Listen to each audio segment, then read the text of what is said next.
하나님께서는 한 가지 성경만을 쓰셨다. 자, 우리가 지난 시간에 이제 여기에 서론과 그 다음에 제가 한글 킹제임스 성경 서문을 함께 살펴보면서 공부했죠. 자, 여러분이 그럼으로써 우리가 어떤 성경이 하나님께서 영감으로 기록하고 섭리로 보존한 성경인가, 이제 그 개념을 잡을 수 있는 거고, 그러면서 오늘 이제 우리가 이 책을 들어갈 때 하나님께서는 지금 이 땅에 현존하는 온갖 종교의 성경들을 하나님이 다 이렇게 기록하시고 이렇게 보존하신 게 아니라 한 가지 성경만을 하나님께서는 기록하시고 보존하시고 또 이걸 우리에게 주셨다 이거죠. 그것이야말로 그분의 말씀이라는 것을 확증해 주셨다. 여러분이 그 사실을 잘 알아야 됩니다. 자, 그래서 오늘 우리가 이 책을 이제 들어가는데, 자, 여러분 먼저 거기 14페이지 잠깐 보세요. 자, 이 책을 들어가기 앞서 여기 하나 재밌는 그림이 여기 이제 첨가가 되어 있죠. 자, 보시면은 그 그림에는 신약 성경 원본이 하나님의 영감을 받은 사람들이 기록하였으며 그 원본은 세기를 거쳐 섭리적인 방법으로 보존되어 왔다 이렇게 나오죠. 그러면서 그 밑에 하나님의 섭리라고 해놓고 거기에 이제 신뢰할 수 있는 필사본을 복사했다 이렇게 나오죠. 제가 지난주 설명한 그대로예요. 그러니까 최초의 원본만이 성경이다, 그게 아니라는 거예요. 그럼 하나님은 최초의 사람만 성경 보게 하신 거예요? 그게 아니라는 거죠. 하나님은 이후에 태어나는 그런 사람들도 이 살아있는 하나님의 말씀을 접할 수 있도록 성경을 어떻게 하는 거예요? 보존한다는 얘기죠. 근데 우리가 알다시피 하나님은 사람이 아니잖아요. 그러니까 하나님은 어떻게 보존하냐? 신실한 그리스도인들을 통해서, 그들을 통해 이제 섭리적으로 이렇게 보존을 해오셨다는 얘기죠. 그래서 거기 그 사람 그림이 나오다시피 신뢰할 수 있는 필사본을 복사했고, 또 그 필사본을 어떻게 하는 거예요? 다른 사람들이 돌아가면서 읽고 그걸 역시 어떻게 해요? 복사를 해야죠. 그렇죠? 네. 자, 그렇게 해서 계속 어떻게 합니까? 후대에 전승이 되어왔다는 얘기죠. 자, 그에 반해서 그 옆에 그림 보면 신뢰할 수 없는 필사본은 어떻게 취급해요? 아예 읽지도 않고 이건 복사하지도 않았다는 얘기죠. 네. 왜요? 가치가 없으니까. 네. 온갖 것들이 막 이렇게 삭제돼 있고 또 빠져 있고 또 어떤 거는 막 이상한 말들이 첨가돼 있고, 이런 그런 거를 누가 보겠어요. 그렇죠? 그러니까 신실한 성도는 어때요? 이러한 필사본들을 아예 취급을 안 하고 딱 온전히 보존돼 있고 교리적으로 하자가 없는 그런 필사본들만 읽고 이것을 후대에 계속 전승해 왔다는 얘기죠. 그렇게 해서 원본은 충실하게 복원이 되어 왔다는 얘기죠. 그래서 여러분이 어떻게 이해하시면 되는 거예요? 여기도 한 예를 들었는데, 요한복음 3장 16절에 하나님께 세상을 이처럼 사랑하셔서, 이 문구가 있는데, 이게 이제 어떤 지역의 필사본에는 하나님께서 세상을 사랑하셔서 이렇게 나온 것도 있고, 또 어떤 필사본에는 하나님께서 이처럼 세상을 사랑하셔서 이렇게 순서가 바뀐 것도 있을 거라고요. 그렇죠? 자, 그런 것들을 이제 나중에 어떻게 하는 거예요? 이거를 집성할 때 이거를 통일시켜 왔다는 얘기죠. 그래서 이러한 필사본은 한두 개가 아니라는 거예요. 그래서 제가 지난 시간에 여러분에게 언급했다시피 우리 킹제임스 성경의 저본이 되는 필사본을 뭐라고 불러요? 다수 필사본이라고 불러요. 다수 필사본. 왜요? 킹제임스 성경의 원본은 이것이 내용이 똑같은 그런 필사본들이 한두 개가 아니라 대다수였다는 얘기죠. 당시. 그러니까 그 당시에 이 땅에 막 필사본들이 거의 5,000개 이상 있었다고 가정해 봤을 때 거의 한 90% 이상이 뭡니까? 킹제임스 성경의 원본의 내용과 다 똑같다라는 거예요. 그럼 변개된 건 뭡니까? 극소수의 그 필사본만 변개돼 있었다는 얘기죠. 그런데 마귀가 교묘하게도 어떤 거예요? 변개된 성경을 만들어낼 때 그 극소수의 그 변개된 걸 갖다가 마치 그게 원본인 양 그렇게 꾸며내가지고 오늘날 이렇게 변개된 성경을 만들어낸 거라는 얘기죠. 그러니까 여러분은 어떻게 역사가 흘러왔는지를 잘 기억하셔야 되는 거예요. 그렇죠?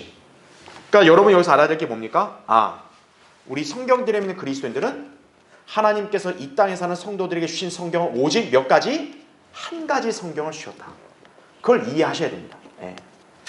그러니까 여러 필사본들이 산지에 있어서도 하나님은 누구를 통해서 어때요? 그거를 하나로 집성을 했고, 그렇게 해서 신구약 합본으로 성경을 출간해낸 거죠. 그게 당시 독일에는 루터 성경이었고, 그 다음에 영국에는 킹제임스 성경이었고, 그 킹제임 성경을 들어써서 어떤 거예요? 이제 다른 나라의 언어들로 번역될 수 있게 하셨다는 얘기죠. 예. 그러니까 결과적으로 하나님이 이렇게 승인하신 성경은 한 가지라는 얘기죠. 예. 그러니까 여러분이 그 점을 잘 알고 계셔야 돼요. 그러니까 마귀는 어떤 거예요? 그 성경을 공격하기 위해서 여러 형태로 다양한 가짜 성경들을 양산해냈다라는 거예요. 그걸 여러분이 기억하시면 되는 거예요. 자, 그래서 15페이지 이제 보겠습니다. 구체적으로. 자, 오직 한 가지의 성경, 오늘 우리가 살펴볼 챕터입니다. 1장. 자, 밑에 1번 보시면 하나님께서는 한 가지 성경만을 쓰셨다라는 거죠. 자, 제가 지난 시간에 여러분 설명드렸다시피 구약은 원어가 히브리어죠. 그렇죠? 신약은 뭐라고 했습니까? 헬라어라고 했습니다. 헬라어. 그렇죠? 왜냐하면 신약 성경에 기록될 당시의 사도들, 특히 바울이 주로 사역한 이 소아시아 지역, 또 유럽까지 당시에 상인들이 썼던 언어가 뭐예요? 헬라어였다는 얘기죠. 그러니까 그 사람들이 하나님 말씀을 보고 알 수 있도록 바울은 어떤 언어로 당연히 성경을 기록해야겠어요? 서신을 헬라어로 기록을 해야죠. 사도들도 마찬가지예요. 그러니까 신약 성경의 원어는 헬라어였다는 얘기죠. 이 책에서 바로 그걸 얘기하는 거예요. 자, 그래서 이 두 언어로 기록된 최초의 본문이나 원본과 자 필사본이 어떻다? 똑같다는 얘기죠. 그러니까 여러분 생각해 보세요. 구약 히브리어, 신약 헬라어가 돼 있는데 이 신약 성경 헬라어가 이제 유럽에 가서 뭐 프랑스어라든지 또 이태리어라든지 이렇게 자기 나라 말로 이렇게 번역이 될 거 아니겠어요, 그렇죠? 그럼 자기 나라 말로 번역이 됐을 때 만약 이게 그 번역본이 신뢰할 만하다면 어때요? 헬라어 원본하고 내용이 거의 일치해야겠죠. 실제로 어떻다? 일치하더라 이거죠. 자, 왜 그럴까 이거예요. 왜 그럴까? 왜 그 당시에 사람들은 야 그냥 우리가 뭐 성경 아무렇게나 그냥 하나 있으면 되니까 그냥 뭐 대충 기록하고 왜 이렇게 안 하고 헬라어 원어랑 최대한 일치되게 그렇게 번역을 하고 필사를 했냐 이거예요. 자, 그 책에 나옵니다. 15페이지 맨 밑에 보세요. 그 이유는 하나님께서는 오직 자, 몇 가지 성경이요? 한 가지 성경에만 영감을 불어넣으셨기 때문이다라는 얘기죠. 그러니까 어때요? 여러 언어로 이렇게 번역이 되고 필사됐어도 결국 다 어떤 거예요? 일치하는 거예요. 그 증거가 뭐다? 아, 이거는 단순한 인간이 기록한 게 아니다라는 거죠. 하나님께서 영감을 불어넣어서 이 말씀을 기록하게 하신 거라는 점을 여러분 기억하셔야 하는 거예요. 자, 그 다음 페이지 보세요. 16페이지. 자, 16페이지 맨 위에 보면 따라서 하나님의 영감으로 기록된 성경과 하나님의 영감으로 기록되지 않은 성경은 일치할 수 있다 없다? 없다라는 사실이에요. 참된 하나님의 말씀으로 인정받을 수도 없는 것이다라는 얘기죠. 그래서 우리가 알 수 있는 게 뭡니까? 하나님이 한 가지 성경에 영감을 불어넣었다 이거예요. 그럼 그 한 가지 성경이 절대 기준이 돼야겠죠. 그렇다면 다른 나라의 뭐 어떤 언어가 성경이든 상관없이 그게 하나님의 말씀으로 인정받으려면 하나님이 기록한 한 가지 성경과 일치해야겠죠. 만약 일치를 안 한다면 둘 중에 하나예요. 최초에 그게 잘못됐던가 아니면은 번역되고 필사된 게 잘못됐던가 둘 중에 하나인 거죠. 그러니까 우리가 성경을 어떤 방식으로 여러분이 접근을 해야 돼요? 성경은 이거 좀 어떻고 저거 좀 어때? 그냥 내가 읽기 편하고 좋은 게 이게 아니에요. 성경을 대하는 자세가. 성경이라는 것은 옳고 그름의 문제로 우리가 접근해서 선택을 해야 된다는 얘기예요. 오늘날 대다수의 교회들이 왜 실패하냐면은 성경을 자기 취미와 취향과 선호에 따라 선택하니까 그러는 거예요. 우리 교회는 개혁성경 할래? 나는 개혁성경 선택할래 이거예요. 왜요? 36,000군데 틀렸는데 왜요? 우리 선조 때부터 사용해왔잖아요. 지금 바꾸면 어색하잖아요. 이게 바로 뭡니까? 자기 인간적인 어떤 그런 성향, 바로 이거죠.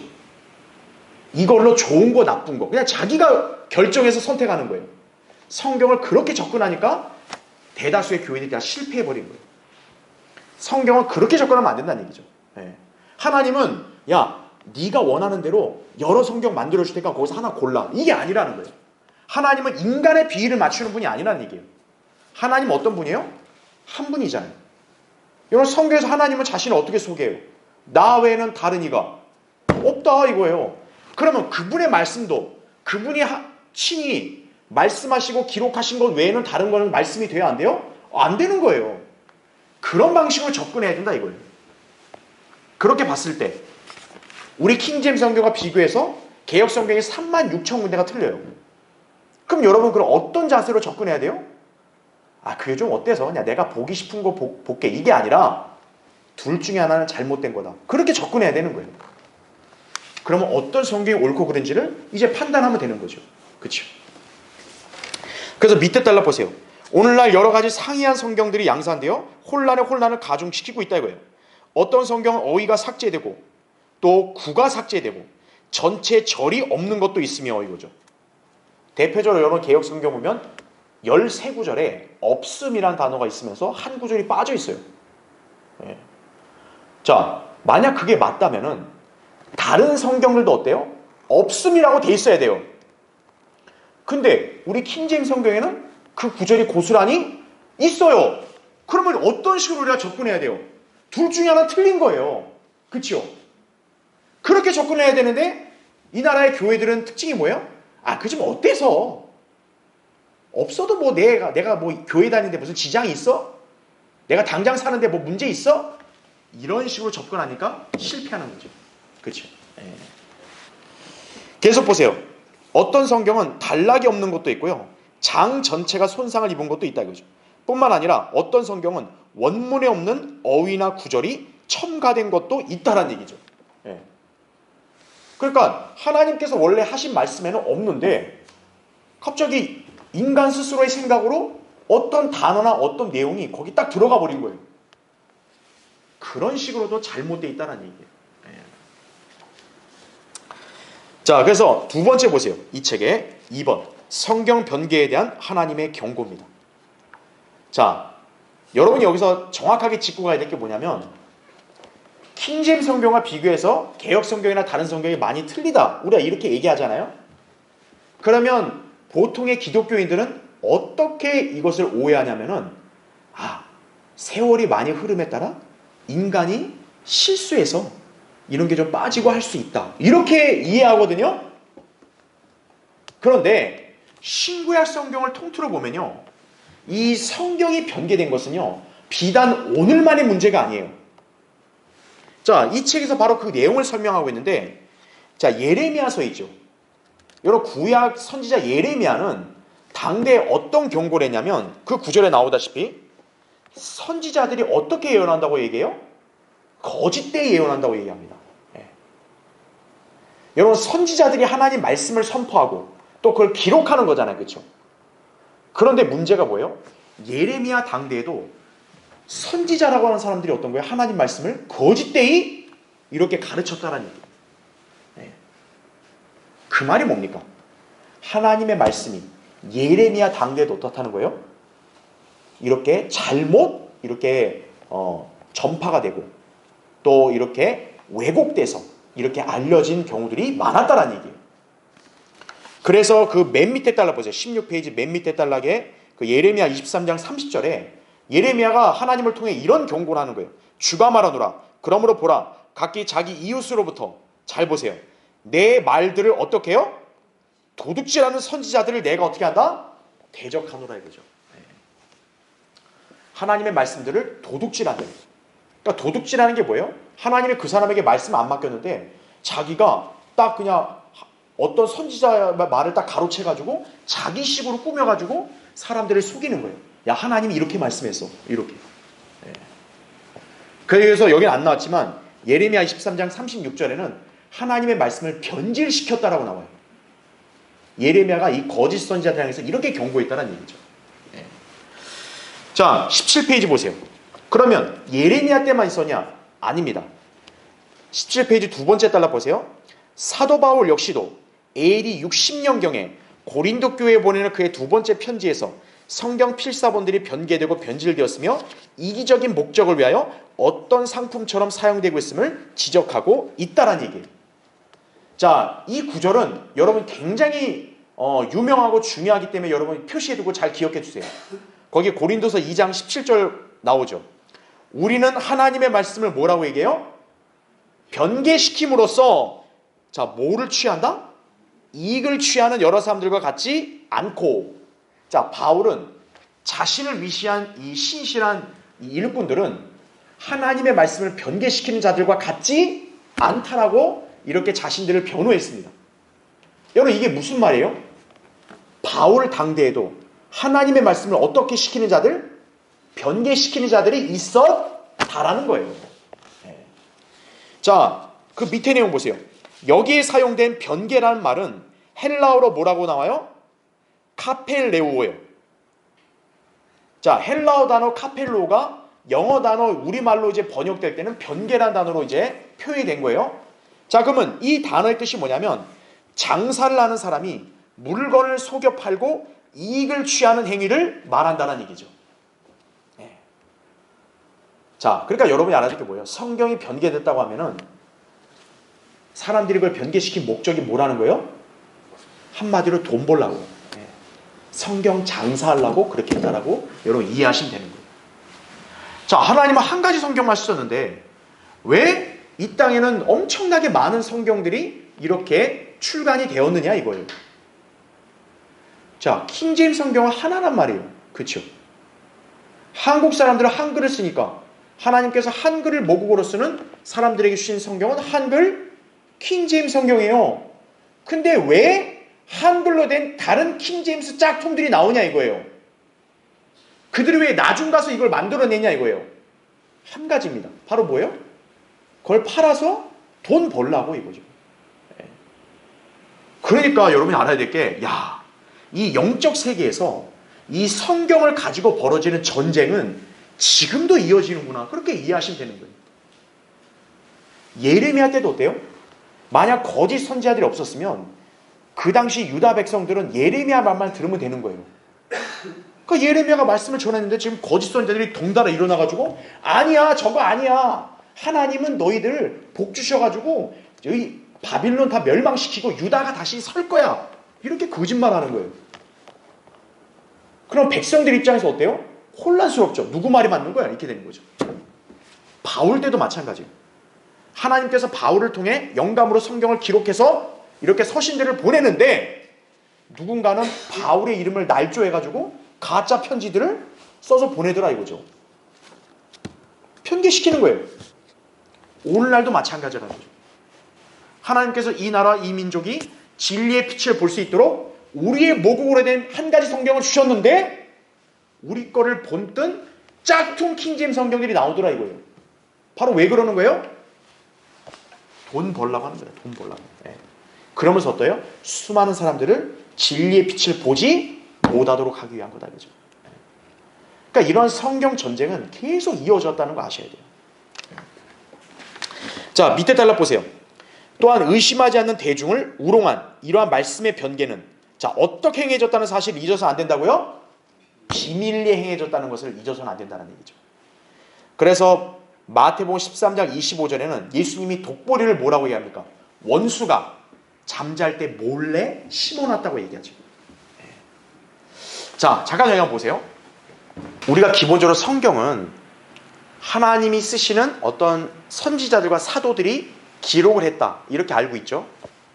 그리고 오늘날은 이제 하나님이 쓰신 일꾼들을 통해 이거를 번역하고 출간했다 이렇게 알고 있죠. 자, 우리가 알고 있는 것은 기록은 뭡니까? 인간이 한 게 맞아요. 그렇죠. 근데 여러분이 알아야 될 게 뭐냐면 자, 기록하고요 저수라고는 같은 개념이 아닙니다. 엄밀히 말하면. 왜요?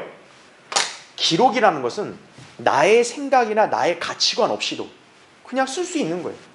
그렇죠. 하지만 저술이라는 영역으로 들어가면 별개의 문제예요. 왜요? 저술이라 했을 때는 이제 자기의 신념, 자기의 사상, 자기의 가치관이 거기에 묻어날 수밖에 없는 겁니다.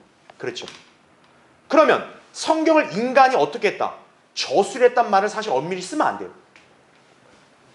성경은 인간이 기록을 했어요.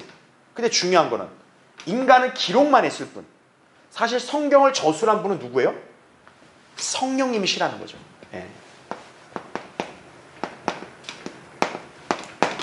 왜 그러냐? 바로 하나님께서 영감을 불어넣어서 그 사람에게 영감을 불어넣어서 성경을 기록하게 했기 때문에 영감이란 단어 자체는 바로 말 그대로 숨결 아니에요. 그 숨결이라는 건 살아있는 거란 말이죠. 결국 글을 기록을 했을 때는 어떤 그 저자의 어떤 사상과 어떤 생각과 어떤 관점이 이렇게 묻어나는 것, 이게 바로 영감이란 얘기죠. 그러니까 성경은 어때요? 성령님을 통해서 하나님의 영감이 이 사람에게 주어지는 거예요. 그럼 하나님의 영감을 통해서 이 사람 어떤 거예요? 성경을 기록하는 거예요. 그러니까 중요한 건 뭡니까? 이 사람의 생각이나 이 사람의 취향이나 이 사람의 관점이나 경험이 여기에 함부로 반영이 된다 안 된다? 안 된다는 얘기죠. 왜입니까? 그거는 누가 하는 거예요? 성령님이 하시는 거예요. 그러니까 성령님이 이 인간의 어떤 경험을 허락하신다면 경험이 들어갈 수 있는 거예요. 그런데 이 인간의 어떤 자기의 생각, 자기가 배운 어떤 교육적인 수준, 이거를 막 우위에 둘라고 기록하게 한다. 그럼 성령님이 그거를 허락 안 하는 거죠. 자기 이성으로 이해가 안 되는 초자연적인 기적을 기록해야 돼요. 예를 들어 베드로가 무리를 걸었다. 이걸 기록해야 돼요. 마태가.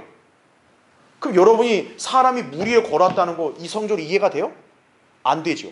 그러면 그 당시에 마태가 이건 말이 안 돼서 나 기록 안 할래. 그럴 수 있어요? 없다는 거죠. 성령님은 기록을 시키는 거죠. 이게 바로 영감이라는 거예요. 자, 마찬가지로 이걸 이제 영감으로 기록했으면 어때요? 섭리로 보존이에요. 자, 섭리로 보존도 마찬가지로 표면적으로 일단 인간이 합니다. 그렇죠? 보존이 인간을 하는데 중요한 것은 여기 영감이란 개념과 마찬가지로 인간이 자기 생각으로 이걸 보존하는 거예요? 아니란 얘기죠. 아까 내가 얘기한 대로 마태복음을 갖고 와 보니까 베드로가 무리를 걸어왔대. 그리고 빵 5덩이와 물고기 2마리 5,000명을 먹였다 기록이 나와 있어요. 그럼 이 사람들이 이걸 받았잖아요. 그럼 이 사람들이 이걸 필사해야 되는데 이거 말 같지 않은 소리 이게 말이 돼? 이러면서 이걸 만약 뺐다 이거예요. 그럼 돼야 안 돼요? 안 되는 거죠. 하나님께서는 섭리를 보존하실 때 인간이 그런 걸 허락했다 안 했다? 허락하지 않았다는 얘기죠. 그래서 인간이 이거를 필사하고 보존을 했다고 해도 사실 그 배후에는 누구의 손길이 역사한 거예요? 하나님의 손길이 역사한 거죠. 그러니까 여기서 인간이 자기 주관을 개입시키면 돼요, 안 돼요? 안 된다는 얘기죠. 마가복음 9장에 보면 지옥이 돼서 벌레도 죽지 않고 불도 꺼지지 않는단 말이 3구절이 나와요. 반복해서 44, 46, 48에 똑같은 구절이. 근데 인간이 볼 때는 똑같은 말로 왜 자꾸 써? 괜히 이렇게 불필요하게 하나만 쓰자. 이러면 돼야 안 돼요? 안 된다는 얘기죠. 하나님은 인간에게 그걸 허락하신 적이 없다 이죠. 인간에게는 그거 그대로 기록해. 그대로 필사해. 좀 너무 불필요한 것 같은 그대로 필사해. 하나님이 배후에서 그렇게 역사하는 거란 얘기죠. 그게 성경이란 얘기예요. 그러니까 그런 성경을 가지고 인간이 실수를 해가지고 이렇게 어떤 단어를 쓰고 어떤 단어를 빼고 이럴 수밖에 없었다. 이건 말이 안 되는 거예요. 그러니까 여러분은 성경을 바라보는 자세를 이걸 잘 가져야 되는 거예요. 인간이란 도구는 쓰였지만 인간의 자기의 주관이나 어떤 신념이나 어떤 가치관 이런 거는 함부로 반영이 된다 안 된다? 안 된다는 얘기죠. 그러니까 엄밀히 말하면 인간은 살아있는 도구로 어떻게 보면은 약간 쓰임 받은 거지만 실제 인간의 어떤 그런 신념이 들어가는 게 아니라는 거죠. 그 성경에 기록되어 있는 글의 모든 내용, 정신 이런 모든 그런 교리 이거는 전적으로 하나님이 거기에 개입하신 거란 얘기죠. 그걸 이해하셔야 된다는 거예요. 자, 그러면 방금 제가 설명한 대로 자, 이게 성경인데 그런데 성경이 변개가 됐더라 이거죠. 변개가. 하나님께서 한 가지 성경을 기록한 잣대를 보니까 여러 군데가 막 이렇게 이 구절과 비교했더니 여기는 빠져 있고 어떤 거는 막 이게 막 이상한 단어가 들어가 있고 어떤 건 막 다른 단어로 바뀌어 있고 이렇네. 일반 교회들과 신학대학들은 그걸 어떻게 이해하는 거예요? 세월이 흐름에 따라 인간이 좀 실수했다. 이렇게 얘기하는 거예요. 근데 그게 아니라는 거죠. 여러분이 잘 알아야 될 게 뭡니까? 성경이 이렇게 잘못되어 있는 거, 변개된 것은 인간의 실수나 우연으로 되는 게 아니라는 겁니다. 바로 이 변개는 의도된 변개라는 거 아셔야 돼요. 의도된 변개. 예. 그러니까 여러분이 이해해야 될 거는 개역 성경이 많이 틀리다.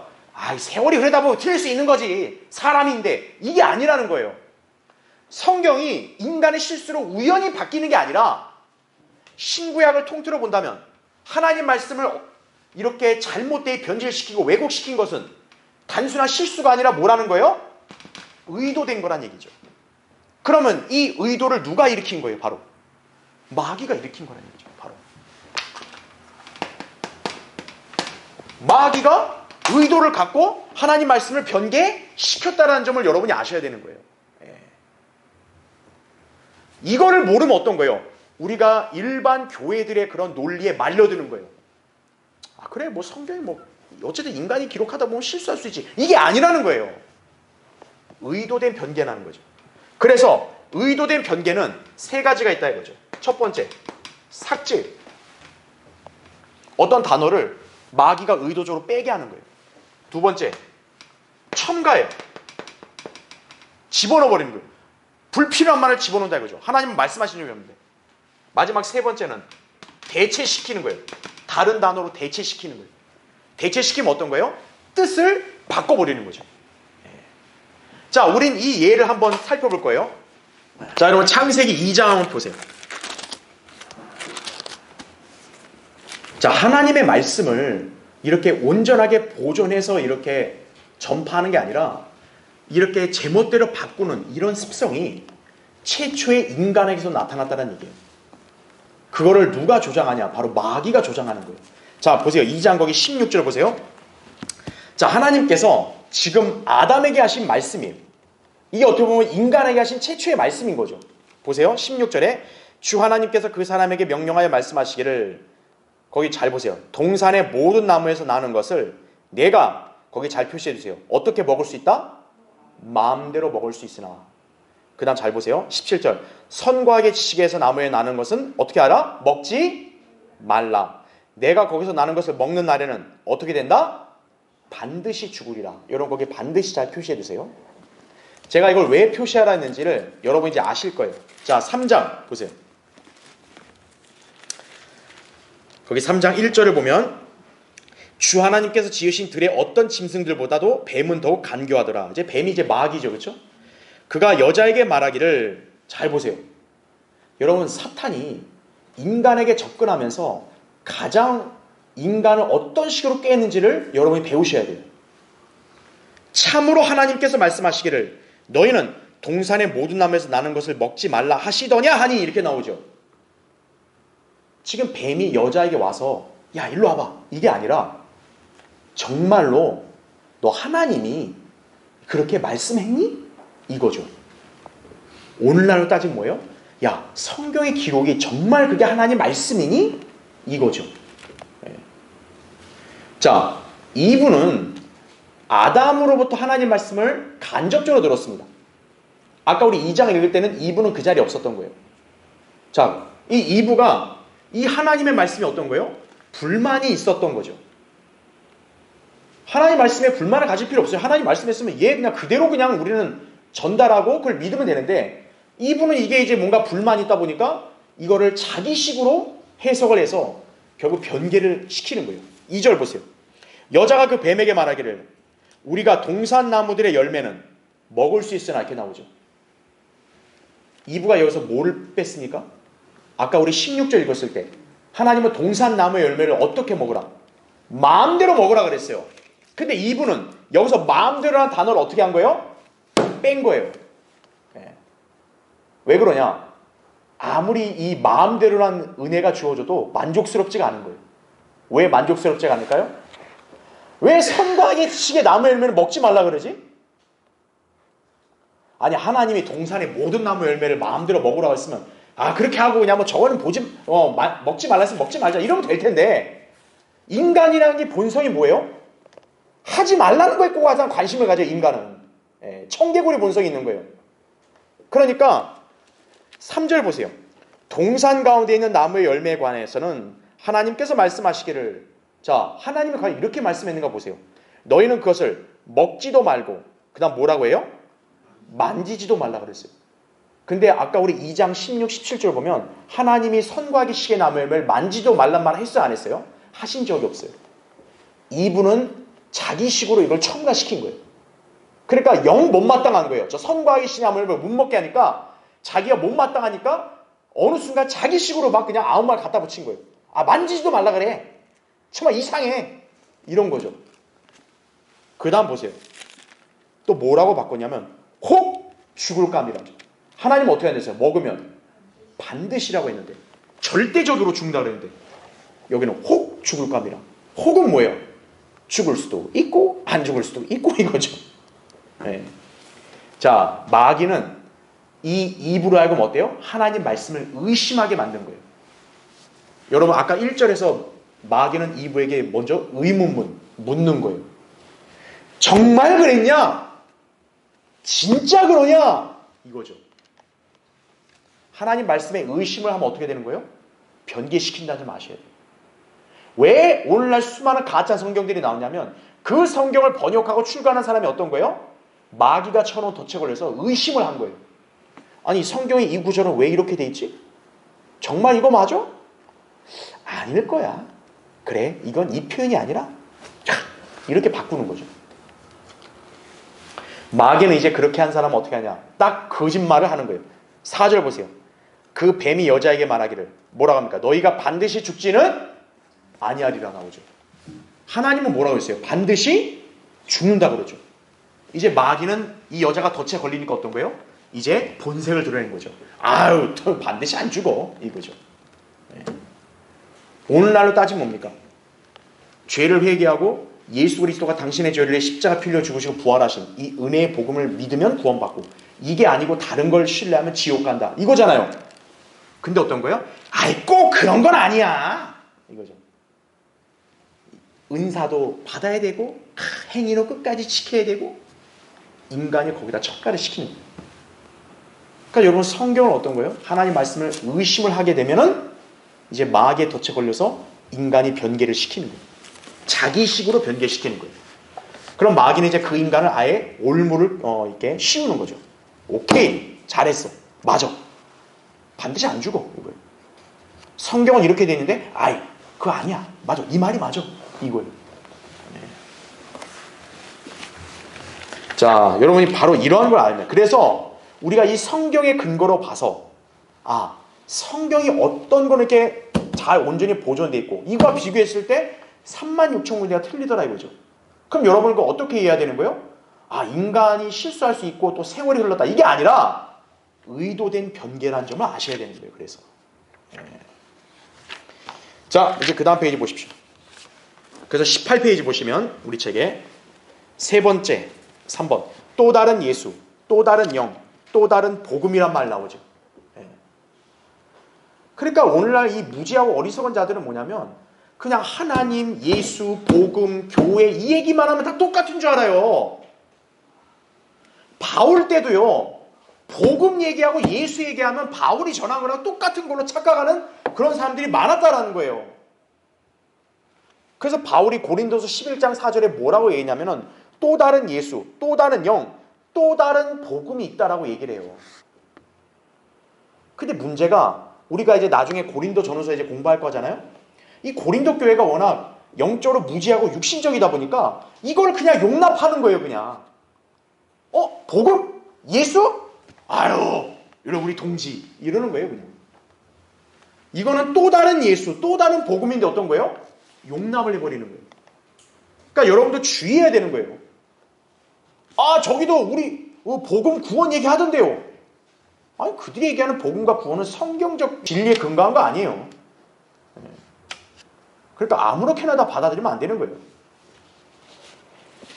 그래서 바울이 고린도서 11장 거기 13절 15절에도 얘기했다시피 그러한 자들은 거짓 사도들, 기만하는 일꾼들, 가장하는 자들 이렇게 얘기한 거예요. 그러면서 바울이 뭐라고 얘기하냐? 사탄도 자신을 뭐로 가장한다? 빛의 천사로 가장한다 이거예요. 사탄이. 여러분 사탄이 이브한테 나타났을 때 막 이빨과 혀를 내밀고 막 침 흘리면서 이야 이렇게 나타났을까요? 아니라는 거예요. 그랬으면 이브가 어떻게 했어요? 혐오감을 느끼죠. 이거 뭐야 징그러워 이렇게 되죠. 근데 이브가 왜 이 뱀의 말을 고스란히 받아들였겠어요? 이 뱀이 아주 멋있게 나타났거든요. 여자들은 멋있는 남자가 나타나면 그냥 혹하잖아요. 사탄도 어떻다는 거예요? 자신을 빛의 천사로 가장이 나타난다 이거예요.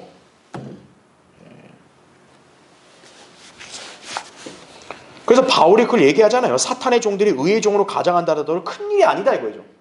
이상한 일이 아니다라는 거예요. 당연한 거란 얘기예요.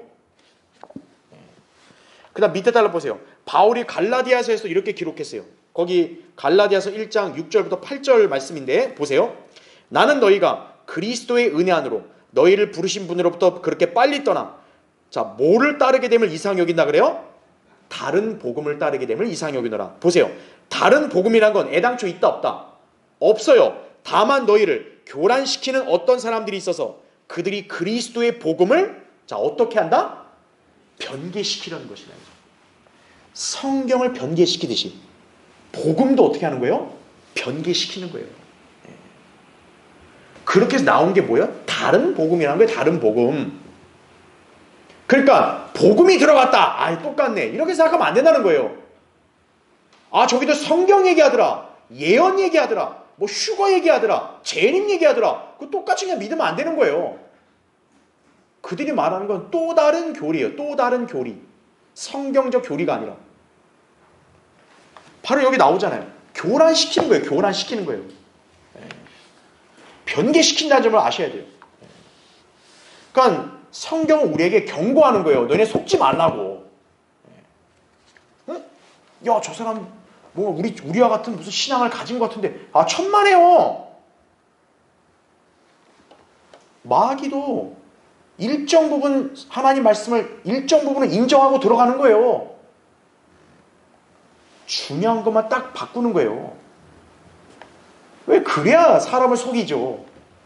처음부터 목탁 두드려가면서 야 하나님 없어 부처 믿어라. 아 누가 또 따라가요. 어느 교인이 안 속죠. 그걸 여러분이 잘 기억하셔야 하는 거예요. 그러니까 바울 때도 복음이라는 단어를 가지고 오는데 교리를 가지고 오는데 변개시킨다 이거예요. 그러니까 성경이 있더라. 이거 중요한 거 아니에요. 무슨 성경을 가지고 어떤 믿음으로 그 성경을 말씀을 순종하고 실행하는가 그게 중요한 거죠. 그래서 갈라디아서 거기 1장 8절 9절에 나온 말씀이 그거 아니에요. 바울이 막 강력하게 경고하잖아요. 우리뿐만 아니라 하늘에서 온 천사라도 다른 복음을 전하면 저주받는다 이거예요. 그걸 기억해야 한다 이거죠. 자 19페이지 자 밑에 이제 4번 보세요. 그래서 여러분 사탄이 이렇게 거짓 교리와 거짓 복음을 퍼뜨린다는 걸 아셨죠? 자 4번 하나님의 파수꾼이 감시하고 있는 성경입니다. 자 밑에 보세요. 맨 밑에 하나님께서 영감을 불어넣어 세우신 파수꾼이 진리를 견지해주고 있다라는 얘기죠. 여러분 파수꾼이 뭡니까? 파수꾼은 적이 오는 걸 어때요? 경계하면서 사람들에게 경고하는 거죠. 그리고 어때요? 그걸 막는 거죠.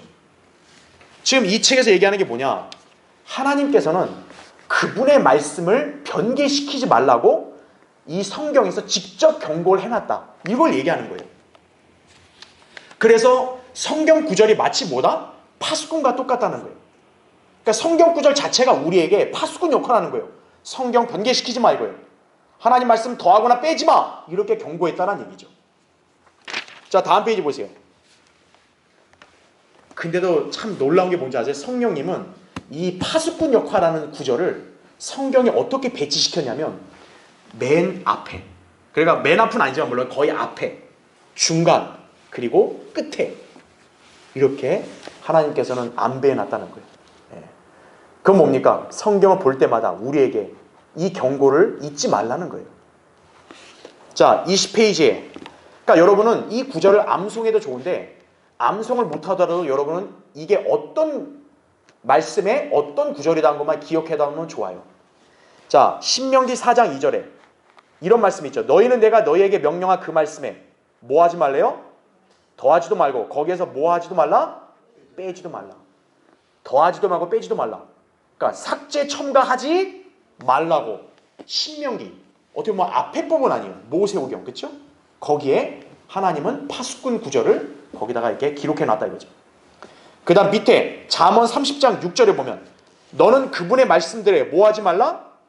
더하지 말라. 그분이 너를 책망하실까 함이며 내가 거짓말쟁이가 될까 함이라 이거죠. 하나님 말씀을 자기 멋대로 갖다 붙이면 어때요? 거짓말쟁이인 거예요.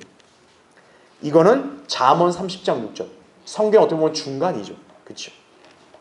그 다음 밑에 계시록 22장 19절. 또 누구든지 이 예언의 책의 말씀들에서 자 뭐하면요? 삭제하면 하나님께서 생명의 책과 거룩한 도성과 이 책에 기록된 것들에서 그의 부분을 제하여 버리시리라 이렇게 말씀하고 있죠. 한마디로 저주를 받는다는 걸 얘기하는 거예요. 자, 이건 한번 우리 찾아보죠. 계시록 22장 보세요. 자, 이 책에서 19절만 얘기했는데 18절도 같이 봐야 돼요. 여러분 맨 마지막 책이죠. 맨 마지막 장 계시록 22장 거기 18절 19절. 이는 내가 이 책의 예언의 말씀들을 듣는 각 사람에게 증거함이니 잘 보세요. 누구든지 이것들에 뭐하면요? 더하면. 그러니까 이건 첨가를 경고하는 거겠죠. 그러니까 첨가시키면 하나님께서 이 책에 기록된 재앙들을 그에게 더하실 것이요. 그 다음 19절 보세요. 또 누구든지 이 예언의 책의 말씀들에서 뭐하면? 삭제하면 하나님께서 생명의 책과 거룩한 도성과 이 책에 기록된 것들에서 그의 부분을 제하여 버리시리라 이렇게 말씀하는 거죠. 여기는 삭제를 경고하는 거죠.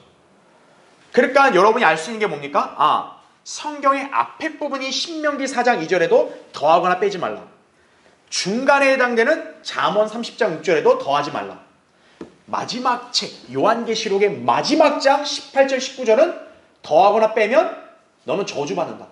그렇게 이해하면 된다는 얘기죠. 결국 뭡니까? 하나님께서는 성경에 친히 우리로 하여금 파수꾼으로서 경고하는 거죠. 성경에 함부로 손대지 말라 이거예요. 성경에 이렇게 기록됐으면 인간이 할 건 뭐예요? 그대로 믿고 그대로 그거를 전파하고 그대로 기록할 뿐이라 이거예요. 여기다가 이거 마음에 안 들어요. 삭제하면 하나님께서 진노하신다 이거죠. 거기다 막 함부로 갖다 붙이는 거예요. 이것만 있으니까 좀 부족하다. 좀 갖다 붙이자. 저주받는다 이거죠. 그걸 여러분이 기억해야 한다 이거죠. 자, 20페이지에 밑에 5번. 영적 생명을 구원하고 견지할 수 있는 단 한 가지의 성경이다 그랬어요. 자, 이거는 21페이지 보세요. 이제 이거는 피하고 어떤 보면 말씀하고 연관지어서 이제 이 책에 설명한 거예요. 인간의 생명도 피에 달려있잖아요. 그렇죠? 자, 인간에게 영적 생명을 주는 건 뭡니까? 하나님의 말씀이라는 얘기죠. 거기 21페이지 두 번째 단락에 그 밑에 부분 보면 자, 예수님께서 이런 말씀했죠. 내가 너에게 한 말들은 뭐라 그래요?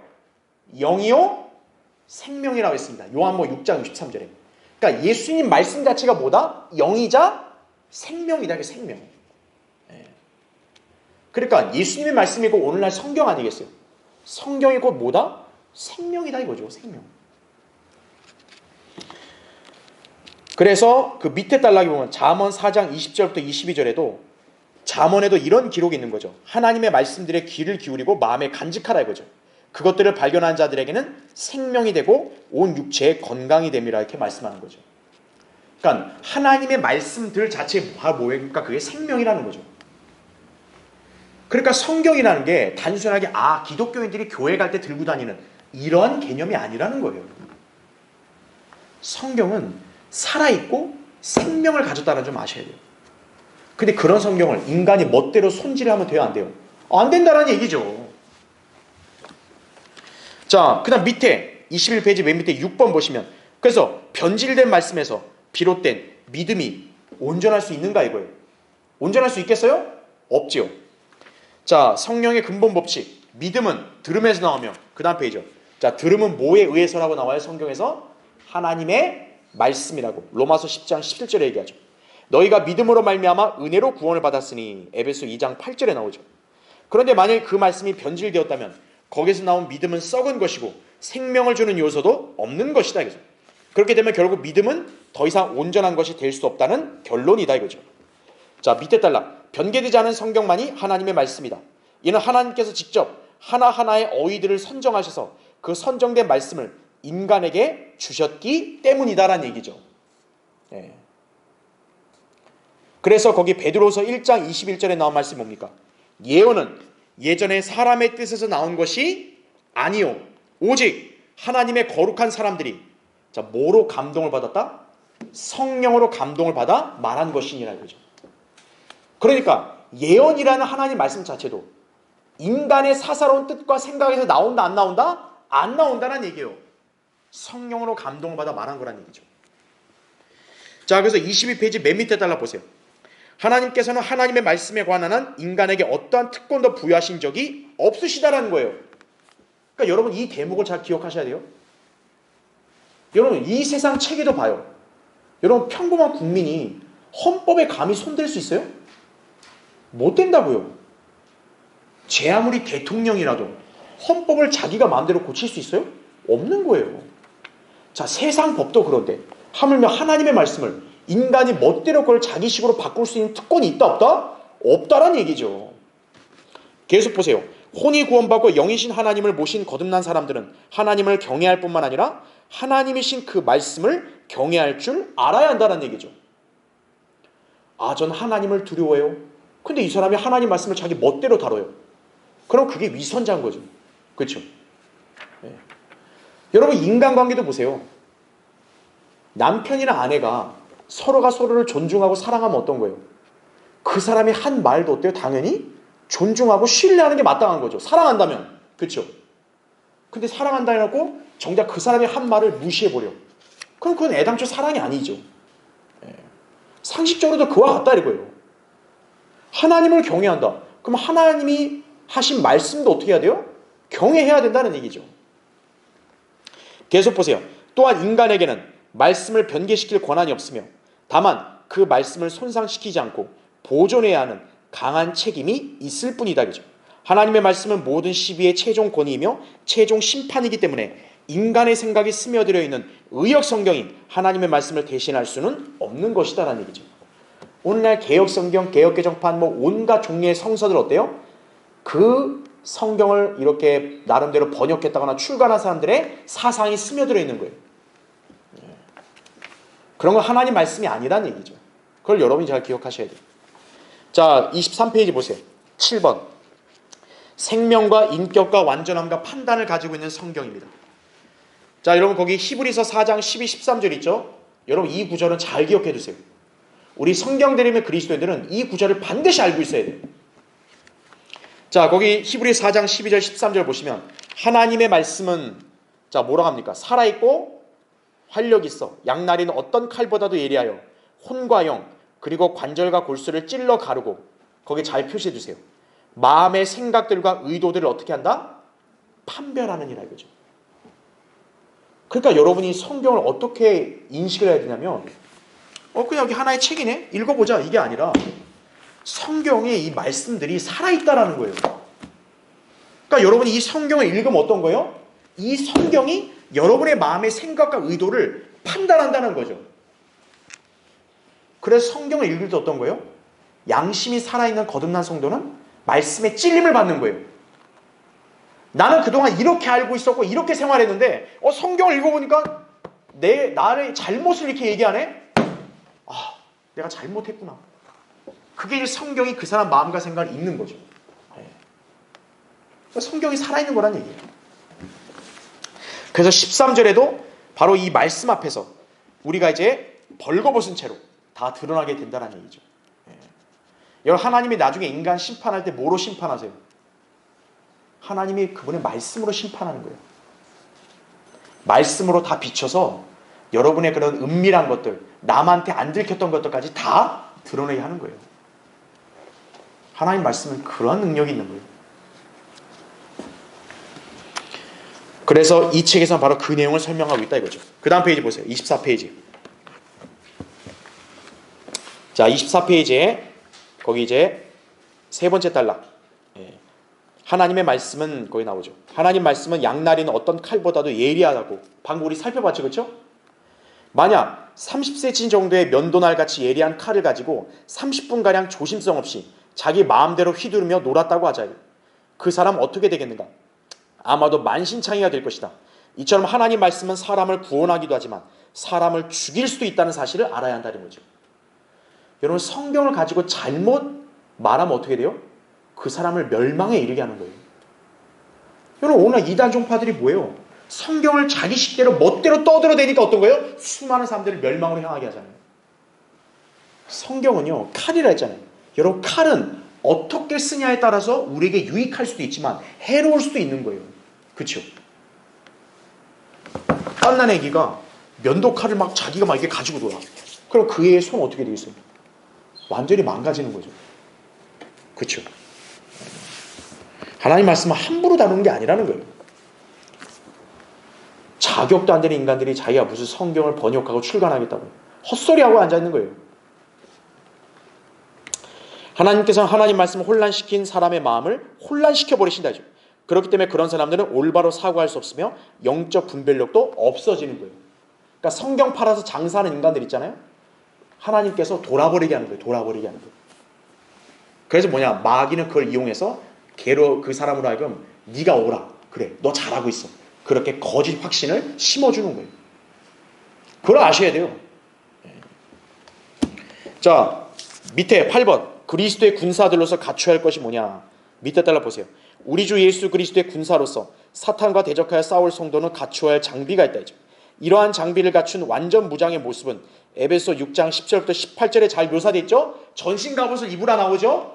자, 이 말씀은 우리에게 주신 하나님의 전신갑옷을 입으라는 명령이고 또 무엇보다 우선적으로 믿음의 방패와 구원의 투구와 성령의 칼, 하나님 말씀을 갖추고 기도하라고 그렇게 얘기하고 있죠. 그렇죠?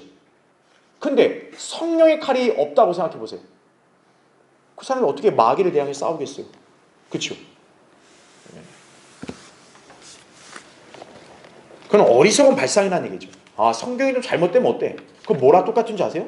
내가 적과 싸워야 되는데 제대로 된 칼이 아니라 장난감 칼을 갖고 있는 거예요.